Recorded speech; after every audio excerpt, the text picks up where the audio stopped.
नमस्कार, मैं हूं आपका दोस्त आलोक कुमार।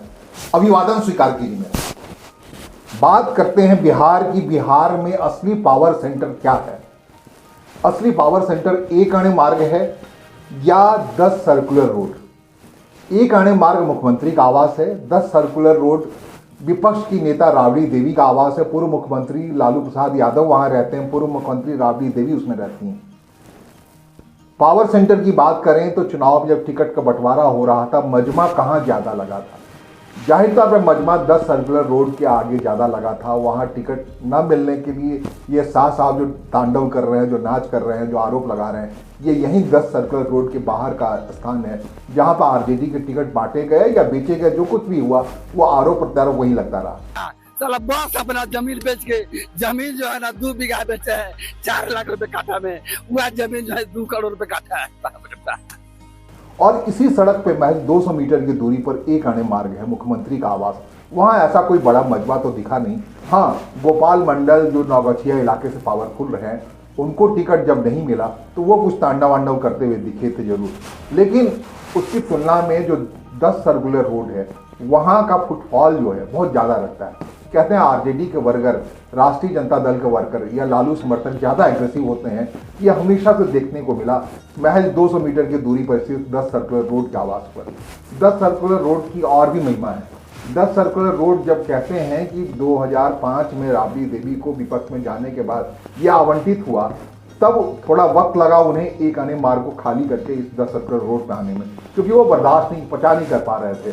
कहते हैं लालू यादव जब एक आने मार्ग में हुआ करते हुए मुख्यमंत्री बनने के बाद से 90 से, तो उन्होंने एक खास तरीके से सजाया था। वहाँ घुड़साल हुआ करता था, गौशाला हुआ करता था, बहुत बड़ा उनका एक लगता था पूरी एक विरासत है। 15 साल तक तकरीबन एक आने मार्ग में जमे रहे मुख्यमंत्री के तौर पर। पहले वो, फिर उनकी पत्नी बनी और सारे बच्चे एक आने मार्ग में जो मुख्यमंत्री आवास था वहाँ पले बढ़े, जो 9 बच्चे हैं। तो उनको ये बर्दाश्त करने में, स्वीकार करने में अपने हिसाब से काफ़ी कोशिश करते रहे। मुख्यमंत्री बनने के बावजूद भी नीतीश कुमार से उन्होंने आग्रह किया कि कुछ समय तक मुझे रहने दिया जाए एक आने मार्ग में। लेकिन जब उसको खाली करने की नौबत आ ही गई 2005 में, देर में अनमने ढंग से वहाँ से शिफ्ट हुए 10 सर्कुलर रोड पे। 10 सर्कुलर रोड की कहानी है जो आरजेडी के बड़े नेता शिवानंद तिवारी कहते हैं, और ये सच है कि इस 10 सर्कुलर रोड का नाम पहले हुआ करता था 10 जनपद। इसमें 10 सर्कुलर रोड पे जो रहा करते थे वो साधु यादव थे, लालू प्रसाद यादव के साले थे।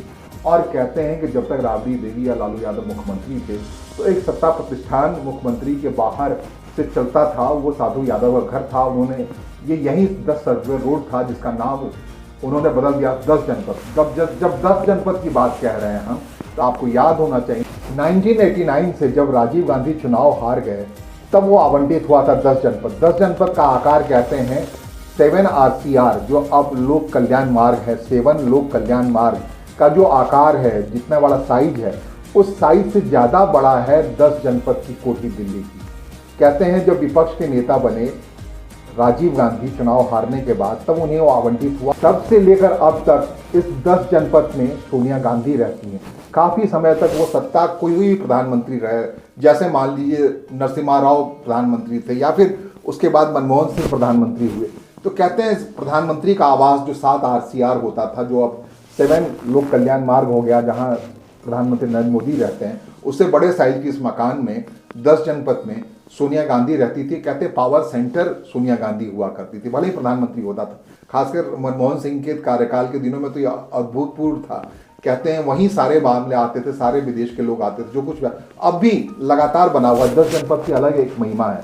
यहाँ सोनिया गांधी रहती हैं, और जब मनमोहन सिंह का कार्यकाल हुआ करता था, सारे विदेश के लोग या देश के लोग, केंद्रीय मंत्री यहीं आते थे। जो भी फैसला होता था इसी में होता था। इसकी और भी खासियत है, इसी से लगा हुआ दीवार है 24 अक्टूबर रोड का, जो लंबे समय तक कांग्रेस पार्टी का केंद्रीय मुख्यालय रहा है। वहाँ कांग्रेस पार्टी के अध्यक्ष होने के नाते सोनिया गांधी हो या राहुल गांधी घर में पीछे से चले आया करते थे।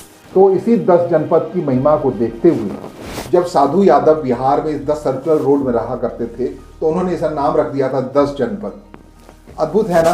पावर सेंटर कोई और प्रधान मुख्यमंत्री उनकी बहन, लेकिन पावर सेंटर साधु यादव, इसलिए वो 10 जनपद की मकान में रहा करते थे। इसलिए एक अणे मार्ग से 10 जनपद कह लें या 10 सर्कुलर रोड कह लें, वहाँ जाने में कोई ज़्यादा बड़ी दिक्कत नहीं आई लालू परिवार को। यहीं रहे फिर ये 2005 से 2025 तक। अब 2025 में जब भारतीय जनता पार्टी बेहद कद्दावर हो गई सरकार में, और जो एनडीए के गठबंधन की सरकार में, तो पहला आदेश निकला कि ये 10 सर्कुलर रोड खाली किया गया। अब जो भी वैधानिक कारण दिया गया, कहा गया कि अब आप 39 हार्डिंग पार्क चले जाइए, हार्डिंग पार्क रोड चले जाइए, जो दूर है वहां से हार्डिंग पार्क रोड 39, और 39 की संख्या बढ़ा नहीं रही है। 10 तो एक होता है, 10 के बाद 0 लगता है, मतलब एक अपने हाथ में महत्वपूर्ण रहता है, 10 एक ही कहलाता है, 0 आगे लगाइए पीछे लगाइए।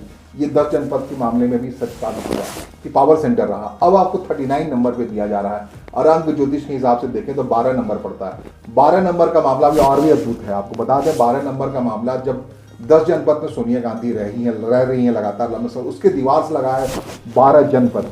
12 जनपद में जाने के लिए रामविलास पासवान, जो उन दिनों होते थे काफ़ी कद्दावर, उन्होंने अलॉट करवाया था अपने नाम से, और 12 जनपद में लंबे समय तक रहे रामविलास पासवान। वहीं से उनकी दलित सेना काम करती रही, उनका संगठन होता एक हनक सा बना रहा है, चलो सोनिया गांधी के पड़ोस में, इसलिए बेहद महत्वपूर्ण है। रामविलास पासवान जब भी कांग्रेस पार्टी के साथ रहे या बाद में फिर एनडीए में आए, तो 12 जनपद का ये मकान काफ़ी अहम माना जाता था। रामविलास पासवान की इच्छा थी कि जो कुछ भी हो उस दीवार, एक दीवार का ही तो फासला था। उन्होंने कई बार कहा था सोनिया गांधी, और उनमें यही दीवार का तो फासला है। वो चाहते थे कि सत्ता प्रतिष्ठान या सत्ता केंद्र उनके घर के आसपास ही, उन्हीं के घर में बना रहे। ये अलग बात है, भारतीय जनता पार्टी ने बाद के दिनों में जब रामविलास पासवान नहीं रहे, चिराग पासवान ने केंद्रीय मंत्री के तौर पर काफ़ी चाहा कि ये 12 जनपद का मकान उनके अलॉट हो जाए। वो हो नहीं पाया। इस मकान से जब रामविलास पासवान के तमाम सामानों को निकाला गया तो एक बड़ा विवाद का विषय बना, और काफ़ी कहा गया कि वो अपने हिसाब से चिराग पासवान के लिए बड़ा कठिन दौर था, जब चाचा केंद्रीय मंत्री थे और उन्हें ये 12 जनपद का मकान खाली करना पड़ रहा था।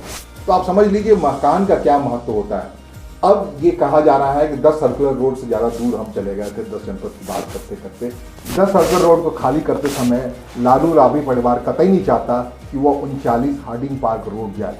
इससे बेहतर वो समझ रहा है कि महुआ बाग जो दानापुर में है, वहाँ इनके लिए पहले से एक ज़मीन था, एक मकान था, वहाँ ले रखा था, उसे रेनोवेट किया जाए और वहाँ चला जाए पूरी परिवार को लेकर के। लेकिन कहते हैं उस मकान को अस्थायी रूप से ईडी ने सीज कर रखा है। वो मकान या वो ज़मीन, कहते हैं कि जब रेल मंत्री थे तो भूमि के बदले में, जो ज़मीन के बदले में नौकरी का सौदा हुआ था, उसमें वो मकान उन्होंने किसी से लिया था। लेकिन है वो राबड़ी देवी के नाम ही है, वो मकान इनके परिवार के जो इंफ्रास्ट्रक्चर कंपनी है उसके नाम ही। वो चाहते हैं ईडी से इस मकान या इस जगह खाली कराया जाए, उसे रेनोवेट करके महुआ बाग में स्थायी तौर पे लालू परिवार चला जाए। महुआ बाग का ये मकान के बारे में कहते हैं 8 कमरों का आलीशान मकान है, और यहाँ पूजा घर है, ग्रीन लैंड है, तमाम इलाके हैं। लेकिन ये बात तब होगी जब ईडी उसको वैकेट कर देगा, वापस इन्हें लौटा देगा। इसके लिए उन्होंने कोर्ट में मूव किया। कहते हैं लालू प्रसाद यादव के लोगों ने सलाह दी है नीतीश कुमार से चिरौरी करने के बजाय 10 सर्कुलर रोड में बने रहने देने का आग्रह करने के बजाय वो चाहते हैं ईडी में या कोर्ट में जाकर के 10 महुआ बाग का ये मकान, आलीशान मकान खाली कराएं और स्थायी तौर पर वहीं चले जाएं। ये तमाम झंझावातों से बाहर निकल करके देखिए क्या होता है। कहते हैं कि बहुत अनमने ढंग से बहुत विवाद का विषय बना हुआ है। यही वजह है कि प्रदेश आरजेडी अध्यक्ष मंगनीलाल मंडल ने कहा है कि लालू परिवार ये 10 सर्कुलर रोड खाली नहीं करेगा, चाहे जो कुछ भी हो जाए। तो जाहिर तौर पे लड़ाई या फसाद लंबा चलने वाला है, लेकिन पावर इज पावर। अब नीतीश कुमार मुख्यमंत्री हैं, लालू प्रसाद यादव को बखूबी पता है, उन्हें पता है कि सम्राट चौधरी गृह मंत्रालय संभाल रहे हैं। यह आवास आवंटन का मामला क्लियर है, आकार भी बड़ा है 10 सर्कुलर रोड से, कहते हैं हार्डिंग पार्क वाले इस मकान का। लेकिन अगर नहीं जाना चाहते हैं तो उनको भेजा जाएगा, नहीं भेजा जाएगा तो उनको कोई ऐसा रास्ता निकालना पड़ेगा, कोई नया आवास या नई जगह बनाए, पटना में ही कहीं शिफ्ट हो जाए किसी बड़े आकार के। ये महुआ बाग का मकान या जो सीज पड़ा हुआ है ईडी में, वो खाली हो गया तो बहुत बढ़िया, लेकिन वो नहीं तो किसी और समर्थक के यहाँ किसी और जगह वो अपना जो सामान लेकर चले जाएंगे। ये बात कही जा रही है अपने हिसाब से। लेकिन आवास का मसला कह रहे हैं कि 10 सर्कुलर रोड के मामले, ये मामला उछल कहीं पाटलिपुत्र से दिल्ली न पहुंच जाए। दिल्ली पहुंचेगा तो और भी खतरनाक स्थिति में होगी। सोनिया गांधी का जो आवास लंबे समय से बना हुआ है, क्या 10 सर्कुलर रोड खाली कराने के बहाने निशाना 10 जनपद पर लगाया जा रहा है? दिल्ली के आवास को लेकर कांग्रेस पार्टी को जिंदा रखने में बहुत महत्वपूर्ण रहा है ये। अब 24 अक्टूबर रोड से जब कार्यालय कांग्रेस पार्टी केंद्रीय कार्यालय अलग हटा दिया गया है, तो कहते हैं ये 10 जनपद का महत्व ही थोड़ा कम हुआ है। फिलहाल मुझे सुनने और समझने के लिए आपका आभार। नमस्कार, धन्यवाद।